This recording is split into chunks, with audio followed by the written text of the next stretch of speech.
So I've been looking at upgrading the equipment that I use at work as far as my keyboard and mouse are concerned, and I found this interesting mouse when I searched for like a retro mouse, and this is a LOFREE Touch. It's a OE909 Touch triple mode wireless mouse, and it had like an interesting feature that I thought went well with a mechanical keyboard, and so I wanted to check it out.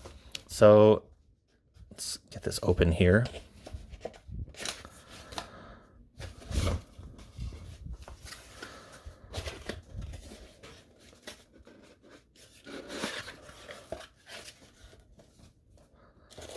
So in the box, we've got the mouse itself, box for accessories, which I'm assuming is just the USB cable.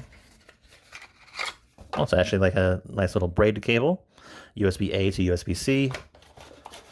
And then also we have quality check and instruction manual. Let's put that off to the side for right now. So the mouse itself is quite interesting looking.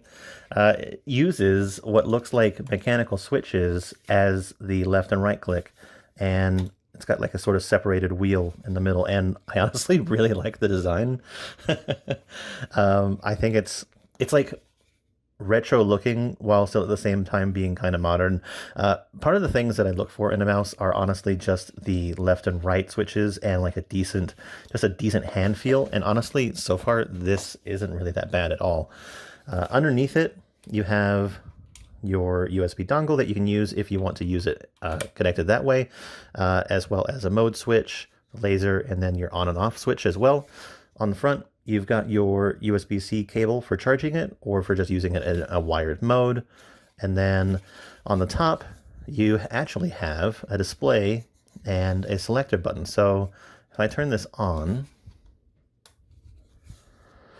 you'll see here that it actually has a display, and sorry for the flicker, it doesn't actually do that in real life, but you'll see that it's got your DPI mode plus the battery and then the mode at which it's actually currently set. So if I push the, oh gosh, that makes it even worse. If I push the mode button underneath, you'll see that now it's switched to 2.4. Now it's switched to Bluetooth 1, Bluetooth 2, and cable. And by pushing this orange button, you can select your different DPI modes. So for whichever one you wish to use. I currently haven't used it in practice, so I don't know which DPI is going to be more appropriate for me in my day-to-day use, but I'll find that out when I actually get to work. Yeah, let's turn that off. The interesting thing about this one is it actually does have customizable parts. This and also the keys.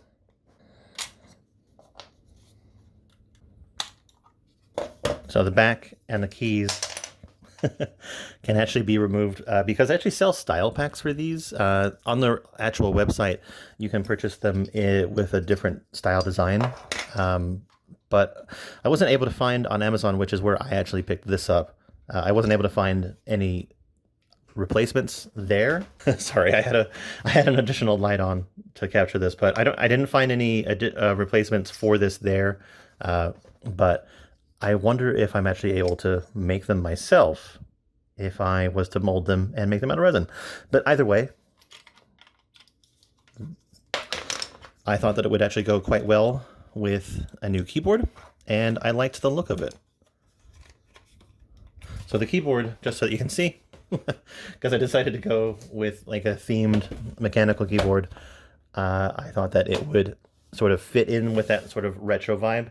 There was like an 8BitDo like NES mouse, but it was very blocky and it looked very awkward to use, so I didn't want anything like that. I wanted to have like a normal mouse, because the way that it was shaped, it just had like two little A and B buttons that were shaped like the original NES buttons, and I thought that that wouldn't go, and it was only available in the NES form, so it wouldn't actually match with these anyway. But either way, let me know if you have used this mouse, what you think of it. I think typical reviews of it that I saw is that people were upset by like the size of the mouse, like saying that it was a little bit small. I don't think that my hand is incredibly large, but I can see that. But I don't find it uncomfortable either. I guess I'll find out after doing work with it. But let me know. Let me know what you think. Let me know if you've used this before, and just what you think in general. By the way, thank you, and I'll see you next time. Bye-bye.